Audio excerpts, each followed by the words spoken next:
สวัสดีค่ะจงมันจบก็จะมากินนี่ขนมขนมปัง PR ขนมปังเขาบัวให้จะเจ้ามันไง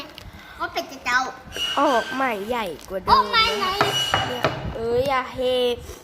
นะคะมากินกันเลยค่ะ20 บาทเองอะตรงเบ็ด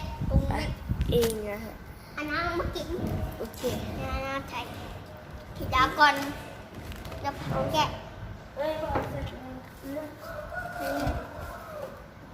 ป้าตอนนี้มีไหน นี่ฮะจะมากินกันเลยนะ กินแล้ว อันนี้ก็มีน้องชายไม่ได้นะน้องชายดื้อมาอยู่เรือนใหม่นะคะ พูดจะเค้ก ค่อยๆนะ โอ้เป็นหนัก มาแกะกันเลยใหญ่มาก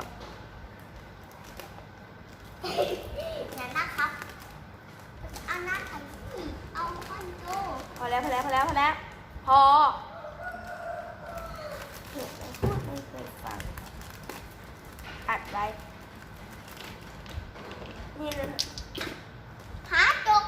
เยอะมาก เอางะขาตกขาตก ไปซ้อดีๆนะ มันตกดูยุม เยอะมากเดี๋ยวเราจะมาชิมกัน ไอ้เอาเถอะอร่อยมาก อุ้ยกินหน่อย อื้อหือ กินหน่อยไม่ได้ได้แล้วครับ อัดไว้ก่อนอัดไว้ครับ เอาทางกูไปใช้เอามา เย้ค่ะเยอะมากกิน กินหน่อย ไม่มีที่ตั้งกล้องเลยอ่ะโอเค อ่ะอันนั้นมาแล้ว โซกล้องหน่อยโซกล้องนี่นะฮะน้ำเปล่า กินขนมก่อนครับ ยับเข้ามาโอเคได้แล้วนั่งลง ไม่ได้แอบไป นั่งใส่กระหิบนั่งมันเห็นกิน เป็นหนักมากเราจะว่าเขาเหนื่อยมาก มันอร่อยมากจะมันเค็มมากๆครับ ใช่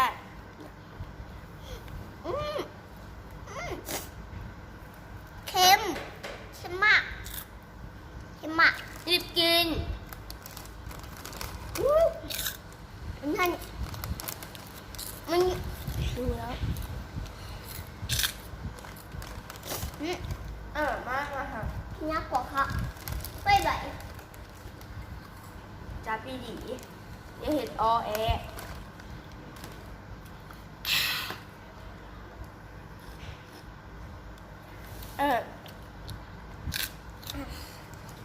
ก็เอาปากไปตัว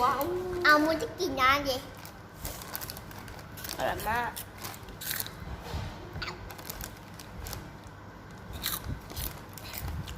นี่ผมไปเล่นกับหมาถ้าผมหมดแยกกินน้ำแยกกินขนม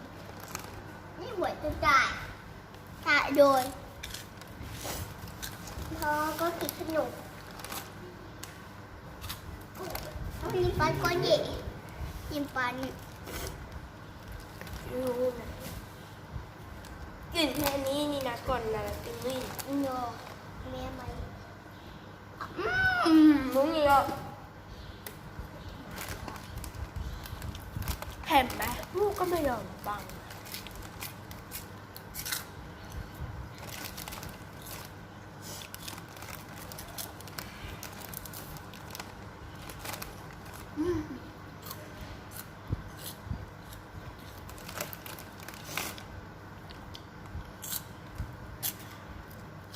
ไม่ได้เลยสภาพตอน กูจะกินแล้ว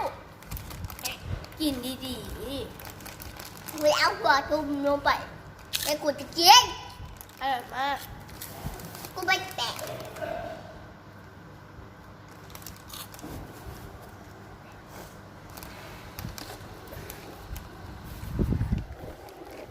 เอาไว้ให้เขาเอาไว้ให้เรา บอก บอกอีกคนอีก เอากินจะหมดได้ มันไม่กินเหรออร่อยมากค่ะ อะไร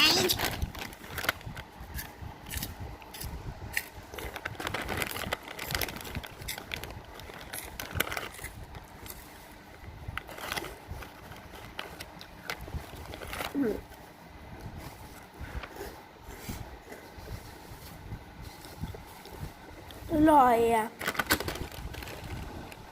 ทำไมจะบาดกู เอามากิน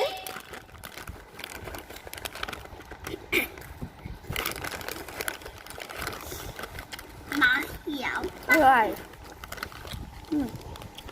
เจ๊พาย ยังไม่ถึงไหนอ่ะ ยืดเยื้อย ก็อย่างนี้แหละค่ะคุณผู้ชม ได้แค่น้ อ่ะดูมันทำไหม ำได้คายจะดอก รีบกินน่าเบื่อนะเหรอผลได้โอ้ดูปากมันสิ เฮ้ยถามมึงไม่เป็น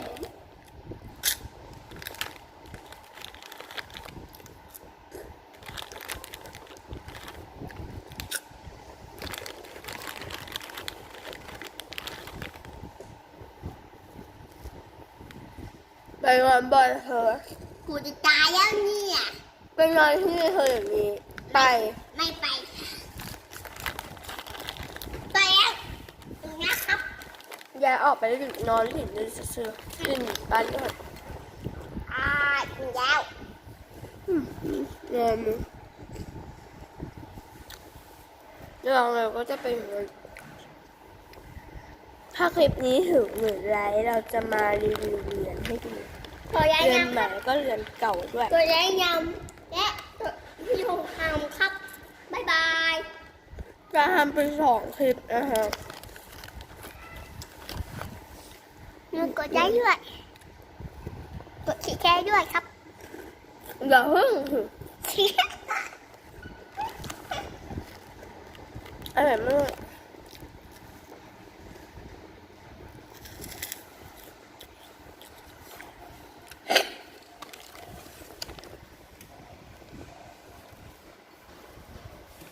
พวกไอ้วะ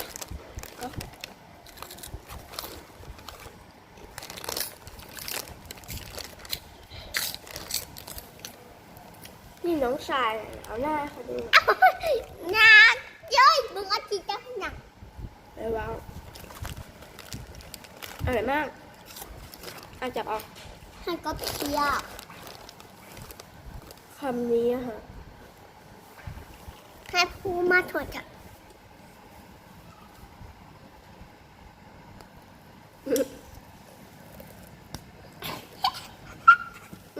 มันจะแก้กูให้หนังมึงว่าให้กูกินหรอ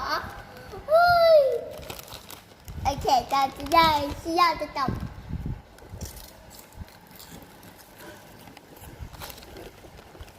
ไอ้แขกจะได้มูเปล่ามูเปล่าจับไม่ได้มาจับไม่ได้ ปิดคลิปค่ะเร็วๆปิดคลิป เจ๊ป๋าเอาจีขา อย่าลืมกดไลค์แล้ว